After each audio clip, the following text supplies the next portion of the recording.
Hi guys, welcome back to my channel. Today I'm here with another review. This one is a docu-series. It's a true crime documentary based on Fred and Rose West.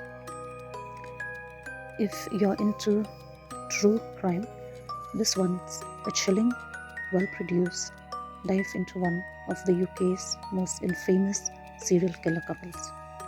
The series walks us through the horrifying story of Fred and Rose West, who committed a string of brutal murders in the 1970s and 1980s.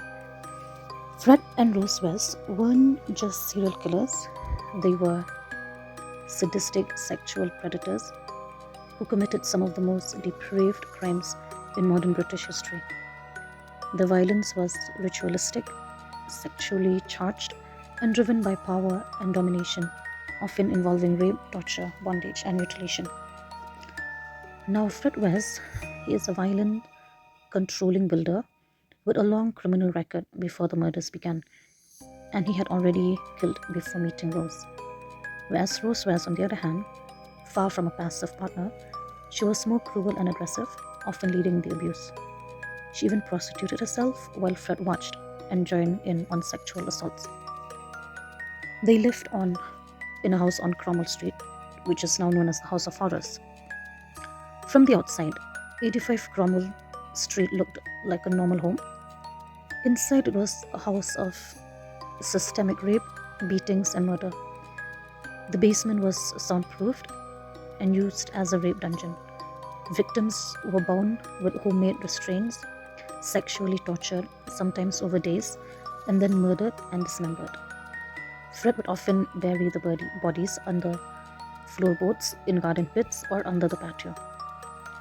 The docu-series includes actual excavation footage showing the horror unfolding as investigators unearth bones. What sets this docu-series apart is how it focuses not just on the crimes, but also on the dynamic between Fred and Rose, and how the twisted relationship fed into the violence. It doesn't shy away from the disturbing details, but it's also not sensationalist. It tries to stay respectful to the victims. This is one of the strong points. The docu-series gives the victims names, faces, and stories. These weren't just statistics. They were daughters, sisters, friends, and in some cases, Fred's own children. The show carefully balances the horror with dignity for the victims, making it feel more like a memorial than a spectacle. The use of first-hand accounts, archival footage, and interviews with investigators and family members adds depth. Some moments are deeply emotional, especially when it touches on the long-term impact on surviving family and the community. Pacing-wise, it's a bit slow in the middle, maybe one episode too long, but overall it keeps you hooked, especially if you're drawn to criminal psychology or complex cases. Now, I will not spoil the docu-series, but